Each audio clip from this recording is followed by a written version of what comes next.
Order! Order! You are an incorrigible delinquent at times. Behave yourself, man! The President of the European Council, Donald Tusk, says a short delay to Brexit should be possible, but only if MPs finally back Theresa May's deal. It's expected to go before the Commons for a third time next week. With just 9 days to go before we're due to leave the EU, the Prime Minister wrote to Mr Tusk asking for an extension until the 30th of June at the latest. Any delay still has to be agreed by all remaining 27 EU nations. That'll be discussed at a summit in Brussels tomorrow. Our political editor Laura Koonsberg has been following yet another turbulent day in Westminster. Prime Minister, have you caved to the Brexiteers? Mayhem. This morning, the Prime Minister let it be known she'll only seek a short delay to Brexit. Without telling all of her own cabinet, without knowing what the EU would say. This lunchtime, she was ready to vow in public she'd have another go at getting her defeated deal through. The government intends to bring forward proposals for a third meaningful vote. If that vote is passed, the extension will give the House time to consider the withdrawal agreement bill. If not, the House will have to decide how to proceed. And if not, she'll only preside over a delay until the end of June. But as Prime Minister, I am not prepared to delay Brexit any further than the 30th of June. The outcome of a long extension would be endless hours and days of this House carrying on, contemplating its navel on Europe and failing to address the issues that matter to our constituents. This House has indulged itself on Europe for too long. That provoked calls of resign. She was furious, but so were they. People, Mr. Speaker, all over this country are anxious and frustrated with this government's utter inability to find a way through the crisis.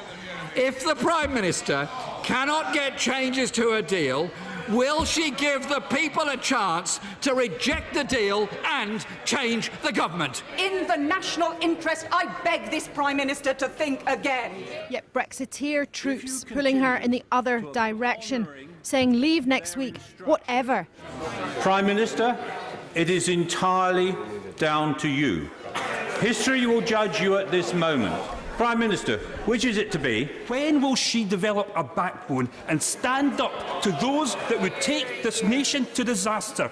And as one of our ministers said this morning, referencing another feeble Prime Minister, weak, weak, weak. The anger on all sides has exploded on the inside too. One cabinet minister told me the Prime Minister's decision was craven and reckless. To imagine if there's no deal by the end of June, we'd just depart without. But many others in the cabinet think it's a risk worth taking. Do not underestimate the determination of this Prime Minister. And she, again, at the dispatch box, demonstrated that she is determined to deliver Brexit. And it's up to Parliament whether it does it with a deal or without a deal. It's not just up to them, though. In comparative calm in Brussels, still a dramatic message. A short delay, OK, only if you approve the deal.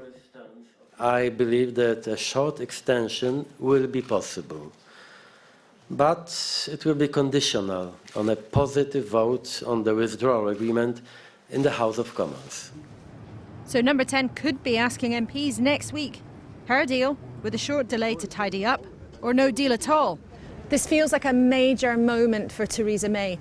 Not just because she's officially had to give up on her goal of leaving the EU on time, but that no one round here can be completely sure at this stage what that means for her or the country. Cabinet ministers have been in and out of Number 10 this afternoon. Backbenchers are demanding to see her down in Parliament. But even senior members of the government, some of them don't know what's next. What do you think about extending Brexit? I can't see why it wouldn't. Those with ambition are circling because frustration is rising minute by minute. She has failed, and I think that there are now big question marks as to whether she should be allowed to carry on and see whether she can do June the 30th, because there's a growing number of people who think time to move on. I have never felt more ashamed to be a member of the Conservative Party or to be asked to lend her support. She spent most of her time castigating the House for its misconduct. At no stage did she pause to consider whether it is in fact the way she is leading this government which might be contributing to this situation. With its clamour and confrontation, Brexit has brought this government plenty of political sorrow and a worsening struggle for this Prime Minister to find any joy. We'll talk to Laura in a moment, but Theresa May will travel to Brussels tomorrow to join the 27 other EU leaders for a summit as time and patience runs out. What will the reaction there be? Well, our Europe correspondent Damian Grammaticus is in Brussels, and just to be clear, there's no guarantee that they're even going to agree to a short delay at the moment, is there?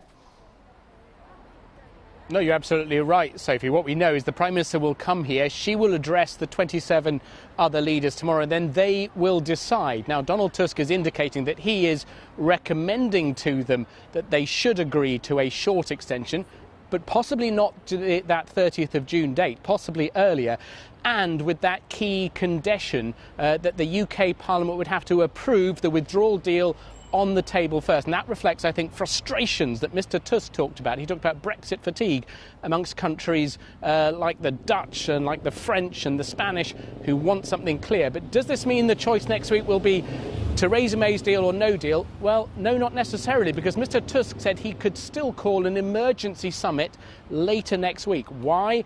Well, that could be, I guess, in the event that Parliament still had not voted. We know the Speaker has blocked a vote. It could be in the event that the deal itself was voted down, and that could open the way to still a longer extension. So all of those things are still on the table. And Laura Kuensberg in Westminster, just extraordinary times. Where does this leave the Prime Minister tonight?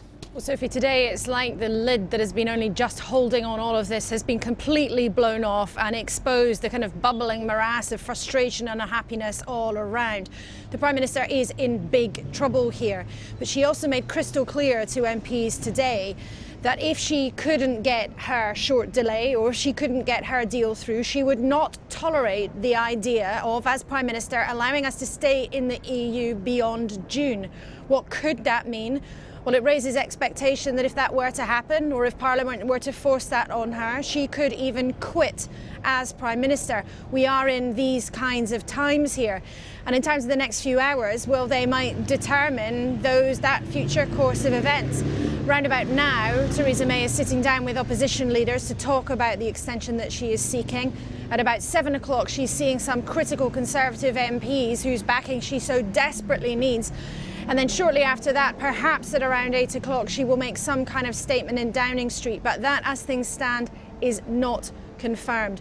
But this may well end up being a defining day in Theresa May's leadership of the country that has been so plagued, so hobbled by her difficulties of Brexit all along.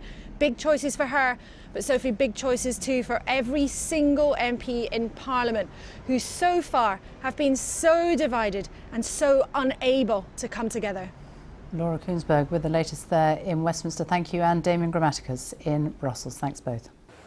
Well, Theresa May has ruled out a long extension to Brexit while she is Prime Minister. In angry exchanges at Prime Minister's questions, she told MPs that they had indulged themselves on Brexit for too long and that she would never agree to a delay that meant holding European parliamentary elections. Instead, she's asked the European Council for a delay until the end of June. The European Council President Donald Tusk responded by saying he thought a short extension was possible, but only if MPs vote for her deal next week. With those two ultimatums on the table, MPs' choices in next week's vote appear to be narrowing rapidly. Our political editor, Gary Gibbon, is with me. Gary, it got pretty tense today, isn't it? Extraordinary day, even by recent standards. You have Theresa May going to the House of Commons and explaining that she has asked for this extension up to the 30th of June and saying that, giving the impression that meaningful vote could happen next week, but they could carry on happening through April. And then, not that long afterwards, you see in Brussels the European Council President, Donald Tusk, popping up and saying, do you know what, that's the wrong date, you can't have it. At most you can have a month shorter, but critically, you can only have it if that deal has gone through the House of Commons. He, Donald Tusk, will be sitting there watching the telly on the night to see whether the votes have actually gone in Theresa May's favour. And if they haven't, that deal, that extension offer is not available. And that means that under what Theresa May announced earlier in the day, it looked as though there was a no-deal cliff at the end of June. Under what Donald Tusk is saying, there appears to be a no-deal cliff at the end of next week, back where some hardline Brexiteers actually wanted it. It's not. This is creating an enormous flurry amongst MPs. There are feverish, febrile efforts going on to try and work out if there is any way of stopping that happening. But there was also a lot of feverish activity today because we heard that the dreaded podium was coming out again in Downing Street. As I understand it, actually, the Prime Minister is going to make a statement to the nation later inside number 10. She's been having meetings with ERG, pro-Brexit Tory MPs, with the DUP as well.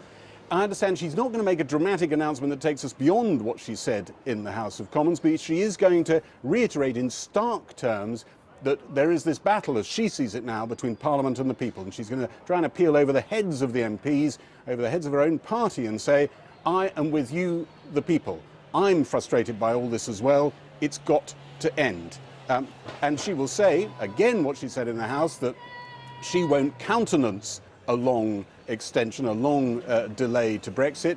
But there is this possibility, as Donald Tusk made clear when he spoke in Brussels, that there may actually be no delay on offer at all. Theresa May today announced she was asking the EU for the delay to Brexit. She'd said again and again she would never allow to happen. She'd applied, she said, for a 3-month extension of the Brexit deadline to the 30th of June because her attempts to win a Commons vote had run out of time. I have therefore this morning written to President Tusk, the President of the European Council, informing him that the UK seeks an extension to the Article 50 period until the 30th of June. The government intends to bring forward proposals for a third meaningful vote. If that vote is passed, the extension will give the House time to consider the withdrawal agreement bill. If not, the House will have to decide how to proceed. But as Prime Minister,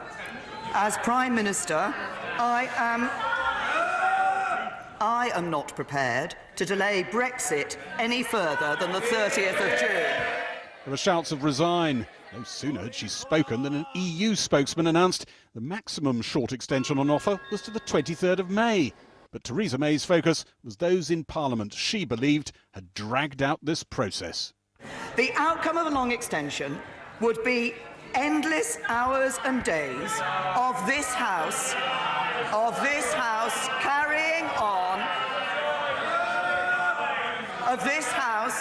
carrying on, contemplating its navel on Europe and failing to address the issues that matter to our constituents. This House has indulged itself on Europe for too long.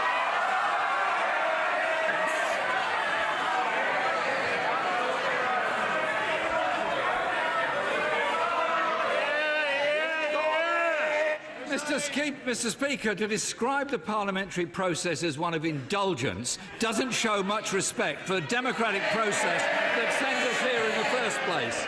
A few hours later, the European Council President confirmed a short extension to the Brexit deadline was on offer if MPs passed Theresa May's deal. Just now I had a phone call with Prime Minister May about these proposals. In the light of the consultations that I have conducted over the past days, I believe that a short extension will be possible, but it will be conditional on a positive vote on the withdrawal agreement in the House of Commons. Donald Tusk suggested the British government might be deluding itself about the chances of winning in Parliament. Even if the hope for a final success may seem frail, even illusory, and although Brexit fatigue is increasingly visible and justified, we cannot give up seeking until the very last moment a positive solution. Of course, without opening up the withdrawal agreement. Some pro-Remain Tory MPs said the Prime Minister should be frightening Brexiteers with the threat of a long extension, not ruling it out and cheering them up. If Theresa May's strategy is to persuade ERG hardliners to vote for her deal, then it makes no sense ruling out a long delay, which is what they fear the most. So her strategy seems to be counterproductive if her objective is to get her deal through. It's got even less chance of getting through, you reckon?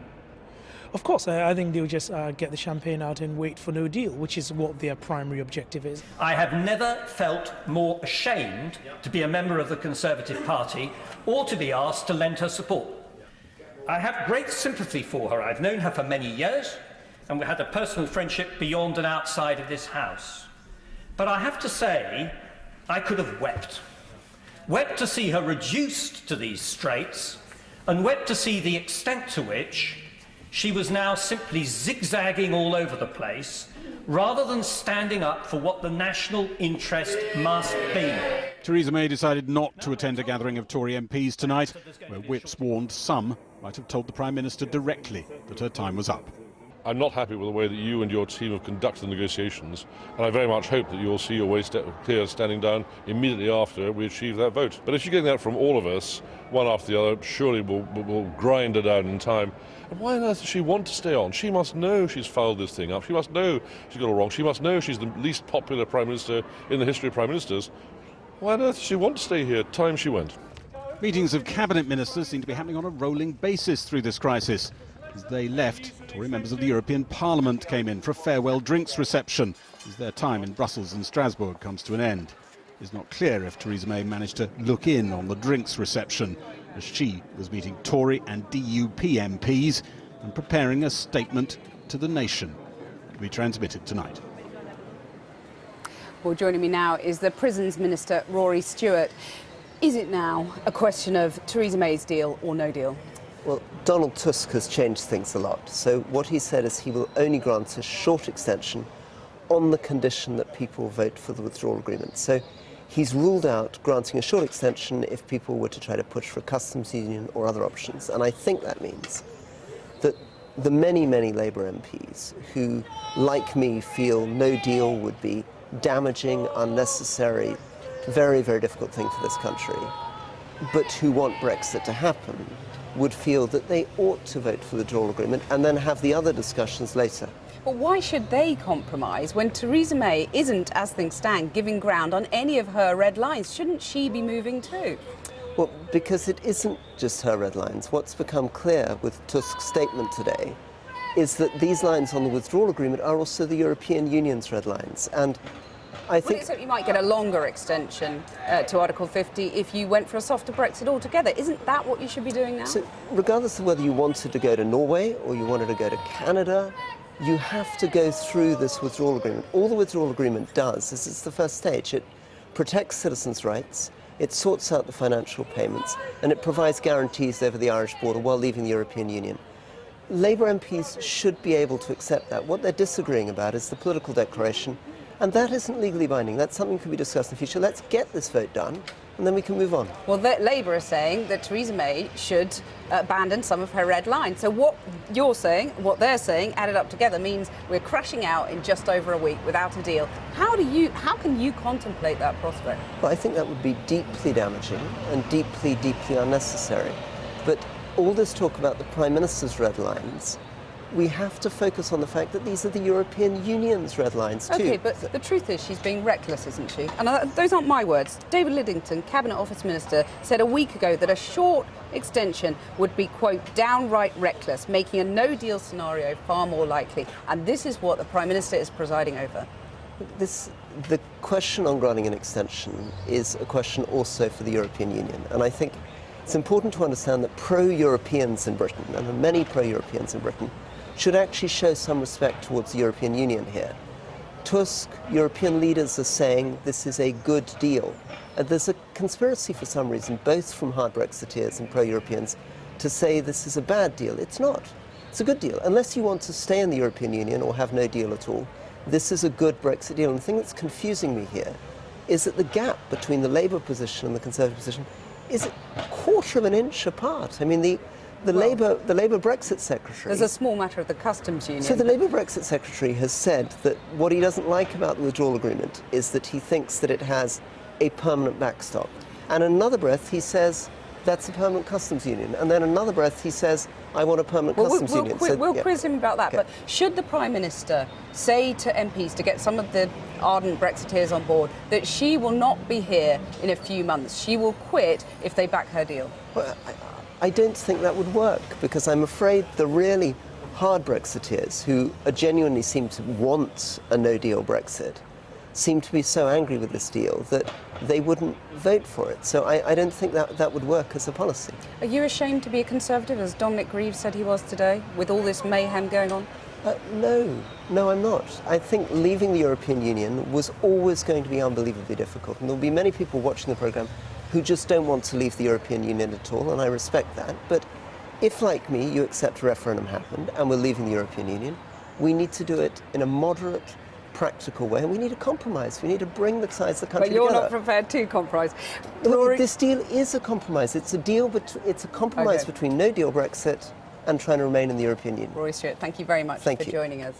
So now control over what happens next in the Brexit process appears to have shifted to Brussels. Our Europe editor Matt Fry is there now. Matt. Well, welcome back to Brussels. Now, there was a sort of rather blithe assumption last week on the other side of the channel that if Theresa May asked for an extension of Article 50, it would almost automatically be granted. Well, today we've been disabused of that, and I think one could say that the EU has never been in a situation of greater control over the affairs of Britain than it is now, because of course every one of the 27 member states has to agree to Article 50 and its extension. And today we heard from the French this afternoon that they're not happy about this at all. They started off with this condition that was then later cast in some sort of stone by Donald Tusk himself. The question is, does he really mean it? And we'll discuss that in a minute. But I think it's fair to say that we are all now engaged in this city and in London and in the various capitals in a game of three-dimensional chicken. And that really is enough to do your head in. Now, if that game of chicken ends up disastrously, and there are many options there, then the blame game will start almost immediately. And you had a foretaste of that blame game today from MEP Hans-Olaf Henkel, who spoke to me earlier today. He's a reformist in the European Parliament and a bit of an independent. Listen. The European Union should at last admit that they are responsible for Brexit also, because Britain sort of joined a football club and these buggers started to play hockey. Britain was always in favor of subsidiarity, of competitiveness, of self-responsibility.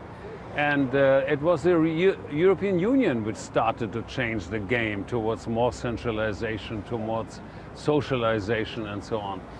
The European Union should recognize that Brexit really hurts them, because let's face it, Brexit means as if 19 small and medium-sized countries leave at the same time.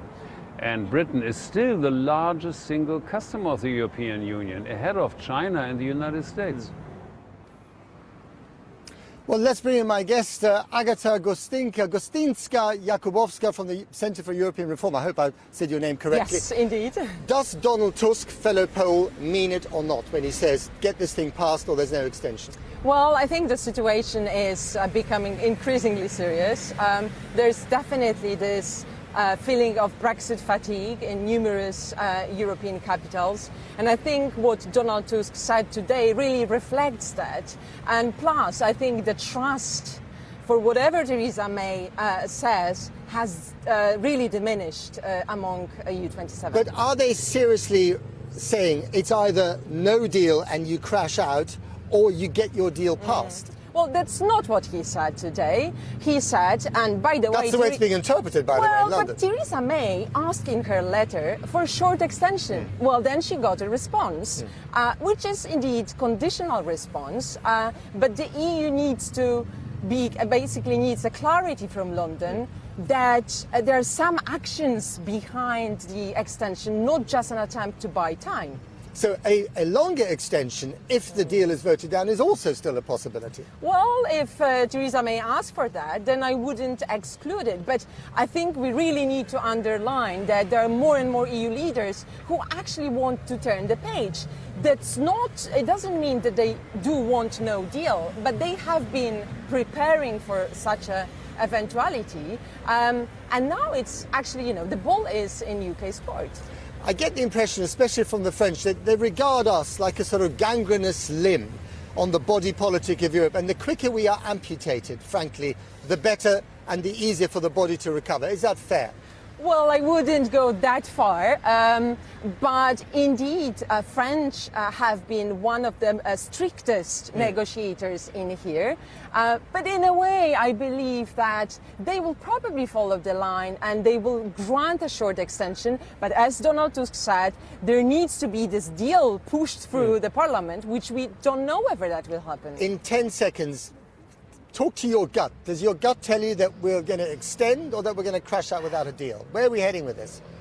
I think it's really difficult to say. I mean, all options are on the table. The fact that Parliament voted last week that it doesn't want no deal, it doesn't mean that it won't happen, even by accident. OK, three-dimensional chicken. We're still in the middle of them. Agatha, thank you very much indeed. Well, there you heard it. It's an extremely complex situation, which tomorrow, when the EU 28 still converge on the city, will probably get even more complex. Thank you, Matt. Well, I'm joined here in Westminster by the Conservative MP Mark Francois, who is Vice Chairman of the ERG, the team of ardent Brexiteers. So we look like in perhaps just over a week, we may well be heading for the exit without a deal. Does that thrill you, that prospect? It does excite me. The British people voted to leave the European Union, as you say, Cathy. This is D-9, and by next Friday of next week, we could well have left the European Union, in which case we will have kept our word to 17.4 million people who instructed us as MPs to do exactly that. I mean, you may be excited about it, but a lot of people are extremely worried about it. They're worried about their jobs, they're worried about the impact on the economy. How can you be so blithe about it? Well, I'm not saying there wouldn't be any disruption at all, but I think any disruption that there is would be very manageable. You remember we had all the Project Fear stuff before the referendum. That all turned out to be untrue. I also remember that Brexiteers said this would be the easiest deal in the world to do. Well, it hasn't quite turned out that way, has it? Well, no, because the Prime Minister's made it difficult. So, but we could leave in 9 days' time. And the British people are pretty stoic. I think in many ways they're more stoic than many of their politicians. Kind of blitz spirit. Well, I think they'll be all right. So let's talk about the Prime Minister then. Yeah. If she says she will leave, will you back her deal? No, we're not going to vote for this agreement under any circumstances. Under any circumstances no, now? No, because we've read it and it means we don't leave the European Union. That is why MPs have been so passionate about this. It's a draft international treaty. It's 585 pages and it's not exactly a light read. But when you read it, what it tells you is that we remain half in and half out of the EU, which is why we cannot possibly vote for it, because that betrays the vote of 17.4 million people. We, the ERG, are fighting to honour the decision of the British public. That's what we're about.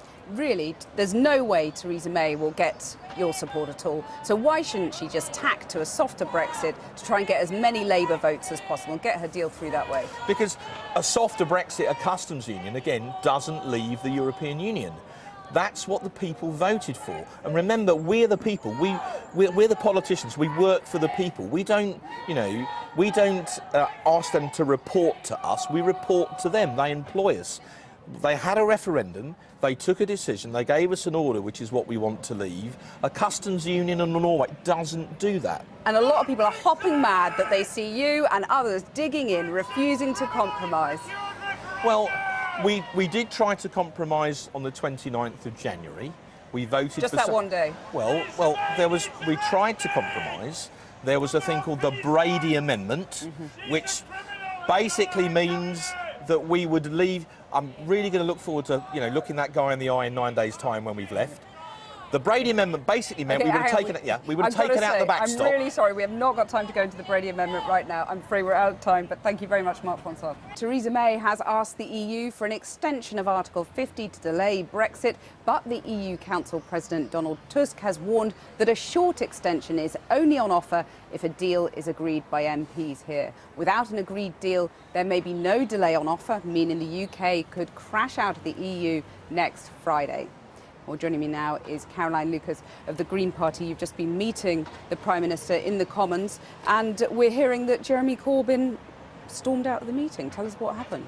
Well, I just think it is tragic that at a time when the country is crying out for leadership, they're not getting it from either of the two main parties, frankly. And no, he didn't storm out, but it was the case that very sadly he felt unable to be part of cross-party talks if there were members of the new independent group present as well. And I regret that, because I think we need to be putting the country first. But what was even more shocking, frankly, was the Prime Minister. You know, she is in such denial. She is still talking about bringing her deal back again next week, bludgeoning MPs, blackmailing them.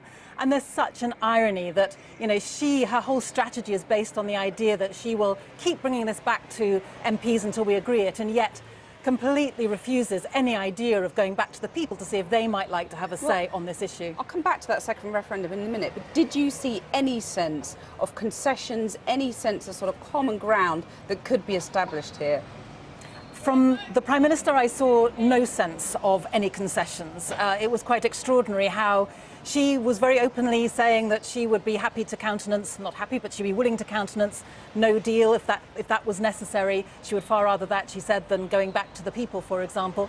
Now, some of the rest of us around the table, I think, did move a little bit. I mean, for example, I absolutely do not like her deal, but if she were to put it to the Parliament with the condition that if we supported it, she would put it back to the people, I would do that, because I think it's so important to break this logjam in Parliament. I think it's so important that 3 years practically now after the initial referendum in 2016, so much new information has become available. I think it is right that the public get their say on it, and I would be willing to countenance supporting her deal if that was the quid pro quo. That is a pretty big move from you.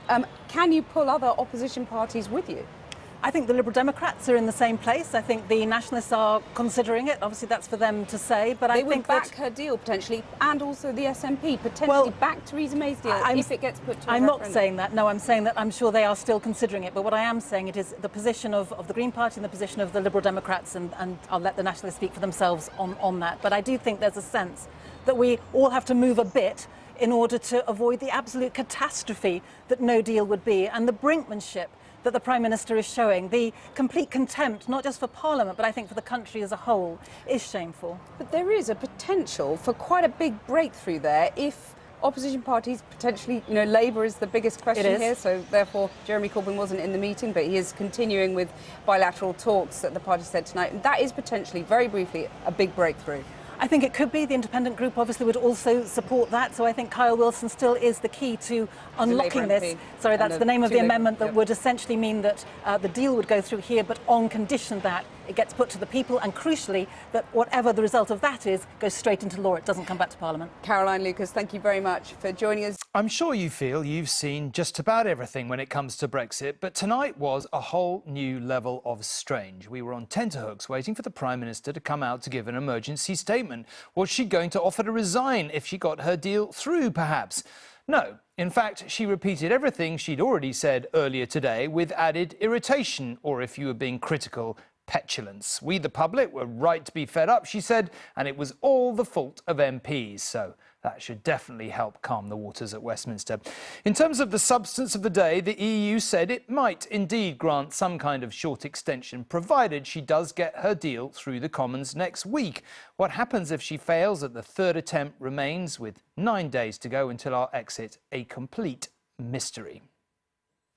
Having hinted today that she might set a date for her departure, this evening the Prime Minister used the drama of an address to the nation to state the whole Brexit mess should not be blamed on her. MPs have been unable to agree on a way to implement the UK's withdrawal. As a result, we will now not leave on time with the deal on the 29th of March. This delay is a matter of great personal regret for me. And of this, I am absolutely sure you, the public, have had enough. I agree. I am on your side. It is now time for MPs to decide. As a strategy for winning over MPs to her deal, it's a risky one. I think her assessment of the way the Commons has behaved over this matter is also completely wrong. Ultimately, the difficulties we've had in the Commons process are at least in part the result of the government's own actions. They have tried to close down debate consistently, and when it's become obvious that there's no majority for the Prime Minister's deal, she's just continued as if she's like a battering ram. The Prime Minister did have to move today on the delay she always claimed she didn't want, sending this letter to Donald Tusk asking the EU to rethink our departure date. It remains my intention to bring the deal back to the House, she wrote. I'm therefore writing to inform the European Council that the UK is seeking an extension to the Article 50 period until the 30th of June 2019. The response from Brussels was no extension without a deal. I believe that a short extension will be possible, but it will be conditional on a positive vote on the withdrawal agreement in the House of Commons. Earlier in the Commons, the Prime Minister had appeared to suggest a longer extension could mean her own departure. As Prime Minister, I am not prepared to delay Brexit any further than the 30th of June. To cries of resign, the Labour leader wanted to know what her plan is now. Months of running down the clock and a concerted campaign of blackmail, bullying and bribery has failed to convince the House or the country that her deal is anything but a damaging national failure and should be rejected. But the greatest fury came from those on her own benches who see even a short extension in these apocalyptic terms. If you continue to apply for an extension to Article 50, you will be betraying the British people. And there was this impassioned plea for her to change tack. What she is doing by sticking to this failed plan is deeply dangerous for our country. In the national interest, I beg this Prime Minister to think again. There is no sign of that. The Prime Minister was due to meet opposition leaders this evening, although Jeremy Corbyn pulled out when it became clear the independent group's Chuka Umunna would be there. A pretty good illustration of how far MPs are from any consensus, while the Prime Minister's only strategy is to lay blame anywhere but at her own door and to bludgeon MPs into backing her unloved deal. Romilly Weeks, News at 10, Westminster. OK, well, let's go over now to James, who is in Brussels, of course, once again tonight. James, I mean, speaking quite frankly, what did European leaders make of the tone, particularly of her speech tonight? Yeah, there's long been no secret in this town that they really are getting very fed up with hearing the same message and the same unchanging approach, and nothing that happened tonight will have changed that. Remember, what we hear in public from her is the same as what they hear in private, and quite likely what they're going to hear from her around the summit table tomorrow. Remember that she was asked specifically, if you want an extension, please change your approach in some meaningful way. She wrote a letter to Donald Tusk today saying, please help me to stick to exactly the same policy as I have had all along. And it means positions are hardening in Paris, where President Macron's making it clear he's very happy to block an extension. A very senior German politician close to Angela Merkel saying tonight that the EU must not allow itself to be used as a weapon in her tactical battles in Westminster. OK, so they seem to be suggesting possibly a short extension if she gets her deal through. But if she doesn't, what then? Well, Donald Tusk chose his words very carefully, not least because he spent days going around capitals coordinating this message, and he's speaking for all 27. He did not say it's May's deal or no deal by the end of the week, and if he had meant that, he would have said it. The position is that if the vote fails here, obviously they want the vote to pass, they don't want no deal. In the absence of either of those two, what they really want is a new approach from the UK. They know that that can't be done in a matter of days or weeks and would require a long extension. But before we can get anywhere close to that point, the approach, the whole manner of approach from London has to change. OK, James, thank you very much indeed. Well, let's move on now to talk to Robert, who is, of course, on the set of his show tonight. Always worth a watch, but I should think tonight in particular. Robert, can I just begin really with the same question I was just asking James on the tone? I mean, we've both covered politics a very long time. I'm not sure I've ever seen a statement quite like that for its sort of barely concealed anger, really. What did you make of it? Well, it is, I think, unique in our lifetime to see a Prime Minister attack pretty much every MP for not being as supportive of her as she would like. She lashed out, blamed pretty much everybody but herself for the failure of Parliament to back her Brexit deal. And in a way, I suppose I'm not surprised that she looks so defensive and indeed angry, because, MPs trooped in to see her today. Almost none of them, both I think in the meeting and when they came out and talked to people like me, have got anything but negative things to say about her. She saw party leaders, actually everyone but Jeremy Corbyn, who sort of had a bit of a huff that she'd asked Chuka Umunna to go in and see her, but she saw party leaders and they offered her absolutely no comfort. She is the most isolated Prime Minister in British history, and therefore she thinks that if she reaches out to the British people, maybe they can give her some comfort. Well, we'll see. OK, well, let's just go to the substance of next week. I mean, this short deal, potentially, if she gets a short extension, if she gets her deal through, do you think she will get her deal through, honestly? And if not, what then?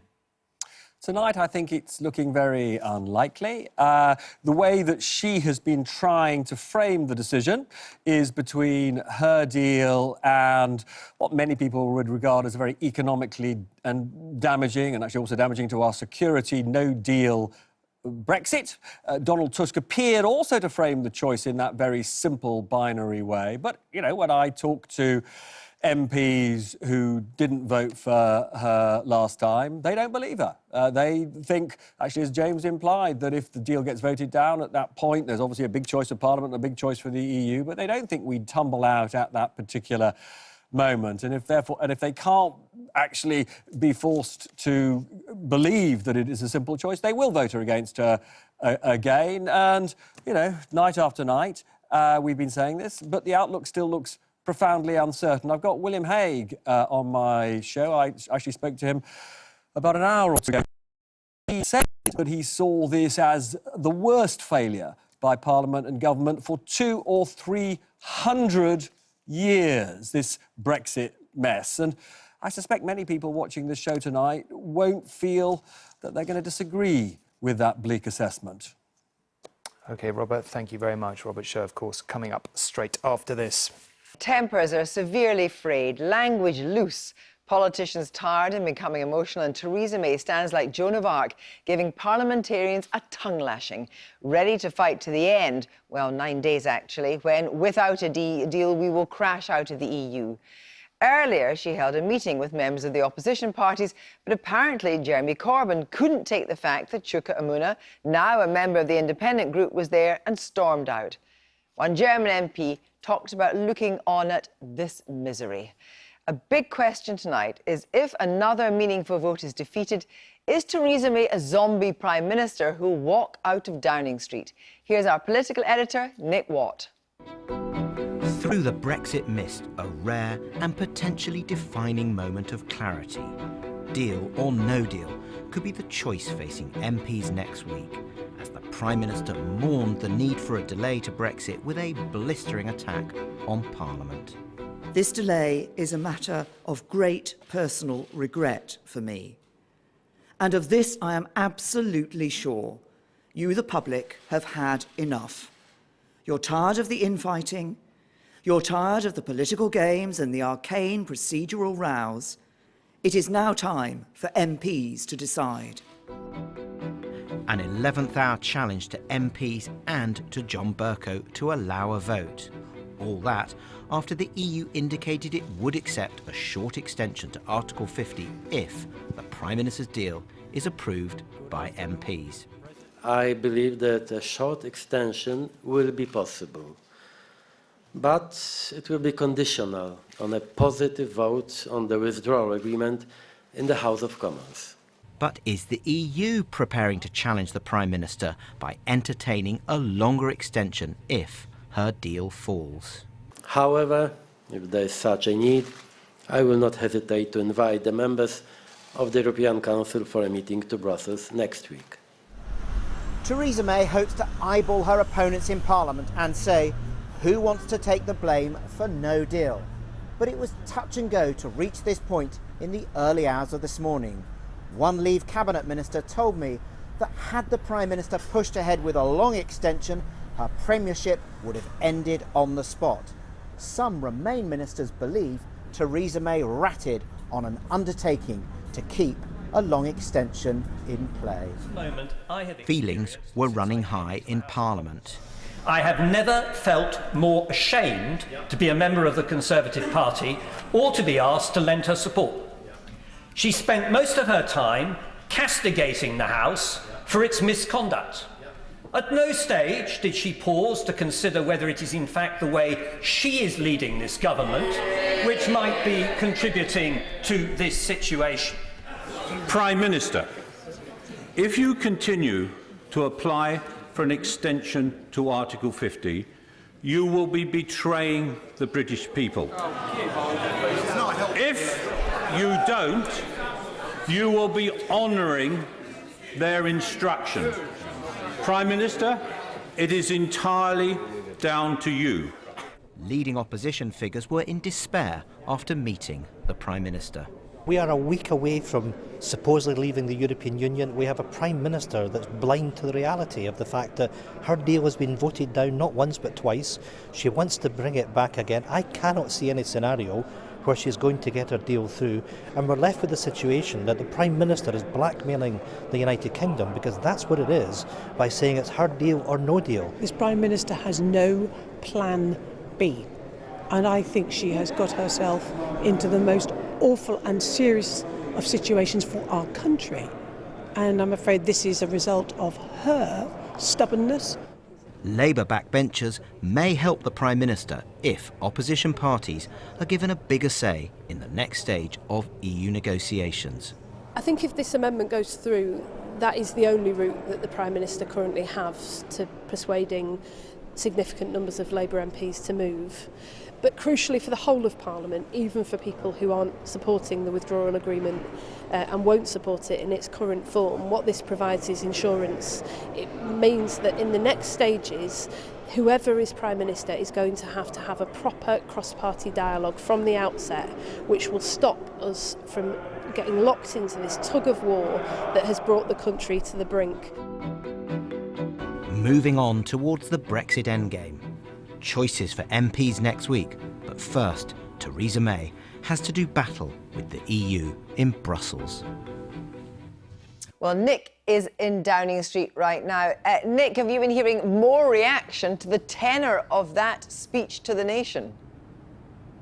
Well, supporters of the Prime Minister thought it was pitched very well, above the heads of politicians to voters who are fed up that after nearly 3 years Brexit has not been supported.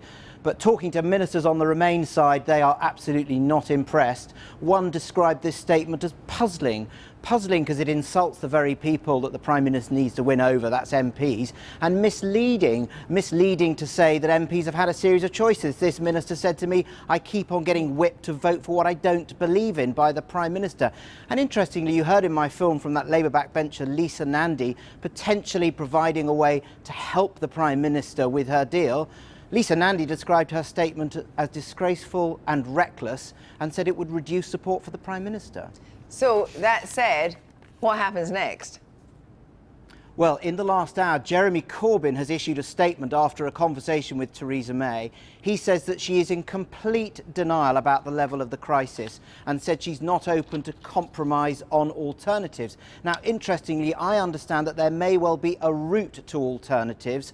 I understand that tomorrow a cross-party group, that's Nick Bowles, Oliver Letwin, Yvette Cooper, are going to table an amendment to a motion that's due to be put down by the government on Monday. And what this would do is seize control of the Commons Order paper on Wednesday for a series of indicative votes on Brexit alternatives. And I understand that this group are very close to agreeing a text with Jeremy Corbyn around the so-called Common Market 2.0 proposal. That is a customs arrangement with the EU and possibly membership or a very close relationship on the single market. Nick, thanks very much indeed. Well, tonight's move by Theresa May was highly unusual, appealing to the people over the heads of politicians, many of whom she clearly now abhors. But while in her speech she appeared to sneer at arcane political games, Tory Remainer Dominic Grieve immediately retorted that she tried to avoid anyone actually questioning her deal. Earlier, I spoke to James Brokenshire, Community Secretary. I began by asking whether instead of blaming MPs, the Prime Minister should blame herself for the crisis she now finds herself in.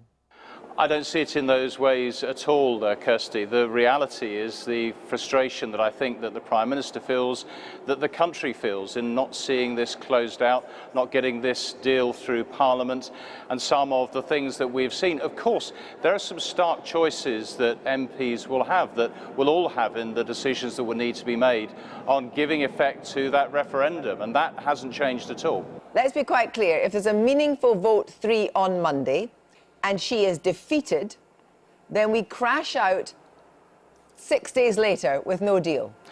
Well, we are to have the discussions in Brussels, the Prime Minister heading there tomorrow, to agree terms in relation to an extension. We have not attached any condition to that. So in other words, the Prime Minister is saying that we need an extension through to the 30th of June to be able to have a meaningful vote, to see that passed, and to see the necessary legislation passed through this place to make that happen. That's the position from the UK government standpoint on what we are seeking. But if you don't get that on Monday, indicative votes are normally free votes.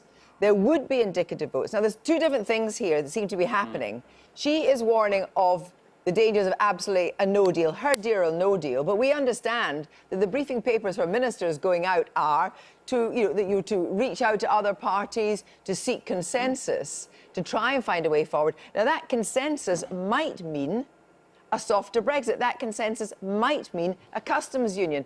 So what is it we're dealing with here? Well, the point being is that we want to bring a vote forward when there is confidence that it will secure and command a majority, hence the discussions that are continuing with the DUP and others. What I'm asking you is, if you lose meaningful vote 3 on Monday, and there's then a series of free votes on indicative votes, you reach out to other parties.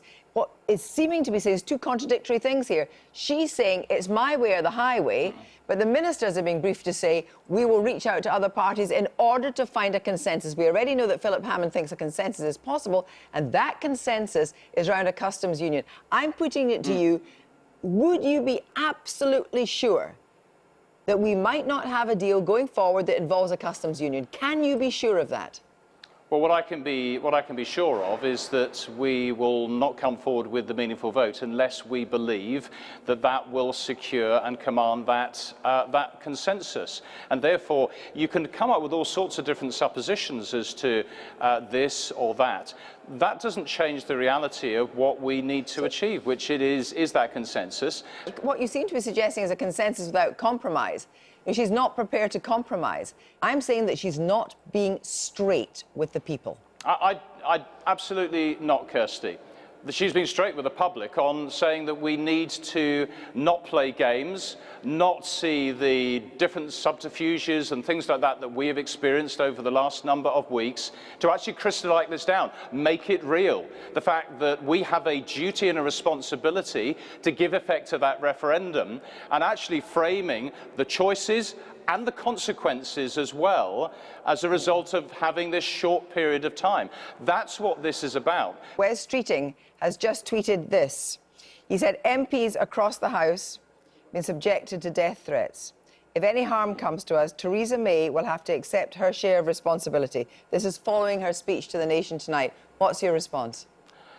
Well, we are obviously hugely conscious of the risks and actually the responsibility that we all hold as MPs, and how sadly we have seen threats against colleagues here, which I utterly condemn, and how the focus on security, protective arrangements for colleagues here matters so much.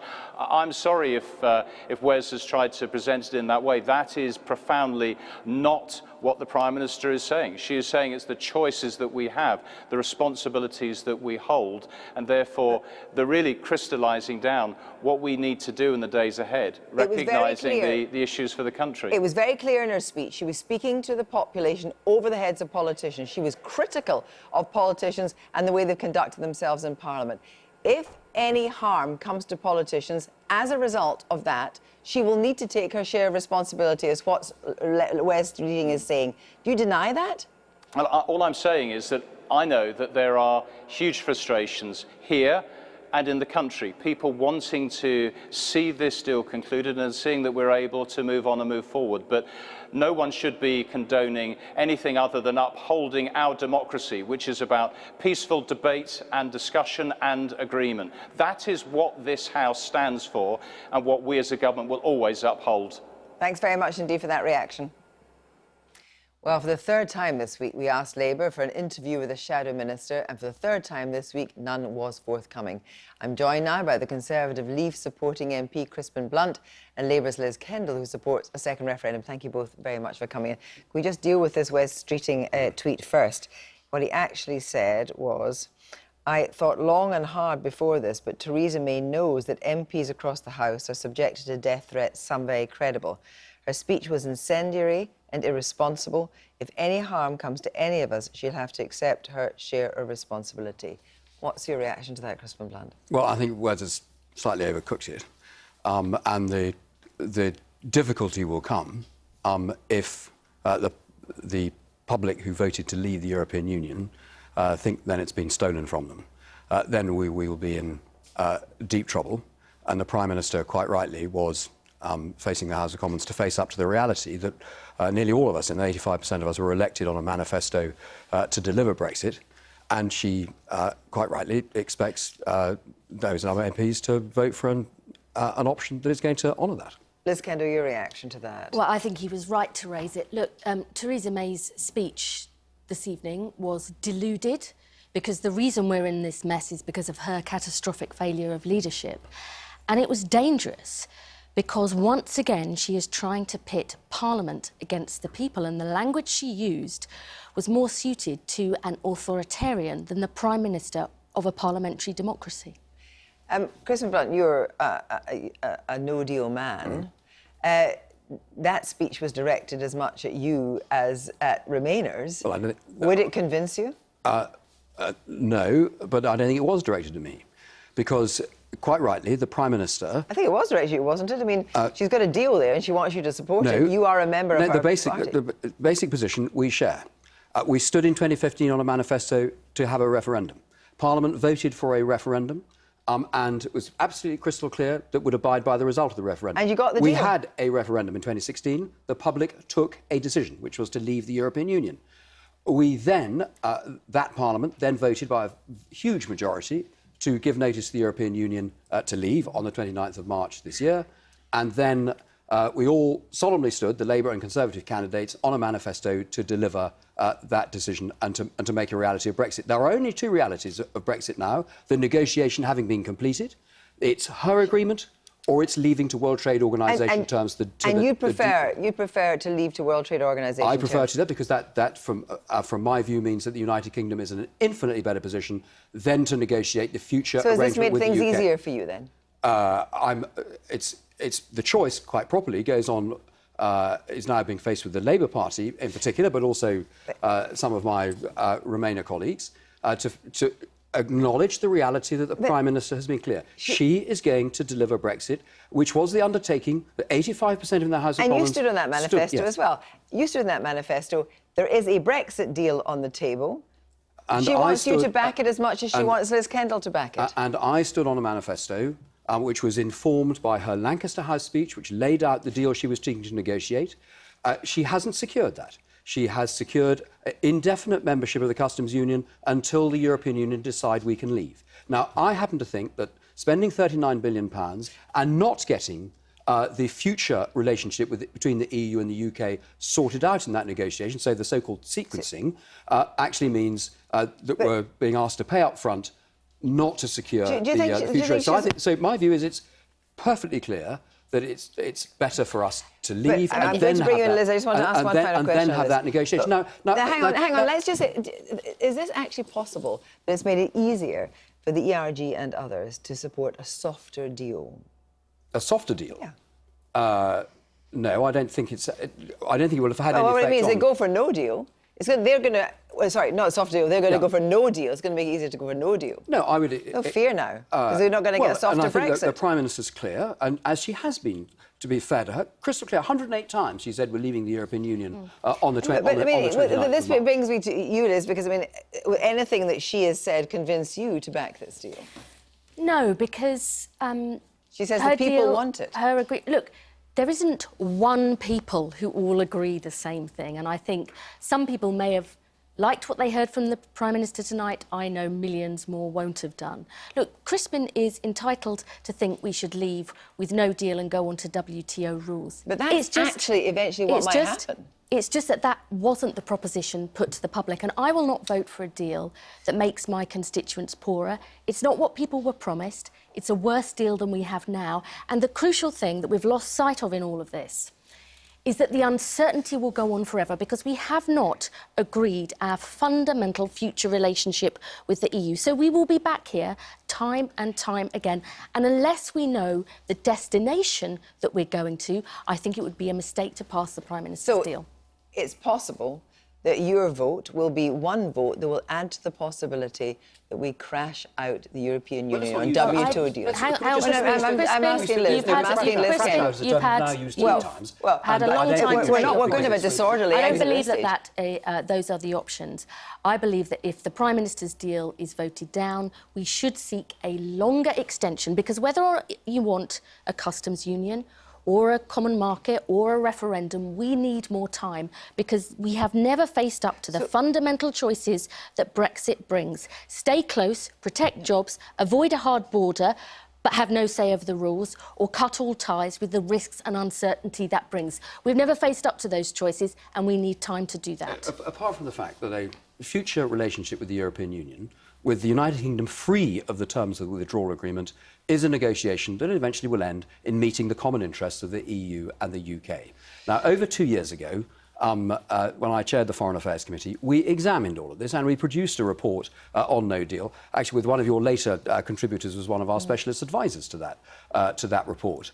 And one of the recommendations was that it would be a dereliction of duty for the government not to prepare for it. Now, you just didn't put that to people in the referendum, that's the problem. Is that an enormous amount of preparation has gone on, both by the EU and the UK. Right. But the problem for the people supporting the Prime Minister's withdrawal agreement is that if all of that preparation is surfaced, and then it becomes clear that actually we are going to be able to manage this process reasonably safely, and there will be difficulties to be managed through in the next few months, no doubt. Right, However, the fact that we would then emerge in a place where we can conduct a negotiation with the EU about our future arrangement, unencumbered by the terms of the withdrawal agreement, is so self-evidently a better place for the UK to be. Let's talk about leadership. The reassurance about what the move to World Trade Organization terms has not been given, and the BBC and others who use terms like crash out repeatedly, not acknowledging the scale of the preparation that has been made, then allowed to run campaign fear. Let me just... hang on, Chris, I do want to put something to Liz here. Let's talk about leadership in turn. You know, Jeremy Corbyn was asked to a meeting with Theresa May and other opposition parties. Chuka Amuna, as part of the independent group, was there. Jeremy Corbyn wouldn't have any of that and walked out. I mean, Jeremy Corbyn, has lots of strange alliances and strange people he's prepared to talk to, but wasn't prepared to stay in that room on a crucial day, 9 days before we are due to leave the European Union.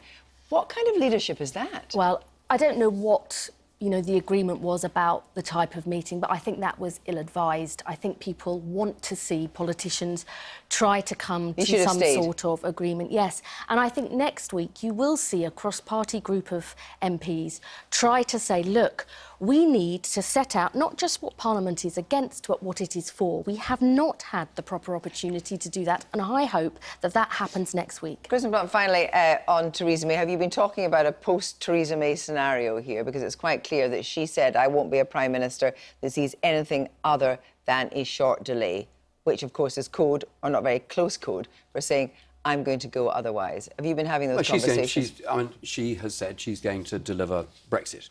And she's repeatedly talked about delivering on the 29th of March. She's now, last week, voted for an extension, but a short extension dependent upon her deal getting through, and that now appears to be the position of the European Union she won't as change well. course, However, but I we think need to remember that she she's has to go. secure She has as to leader go. of the Conservative Party until December. Thank you both very much indeed.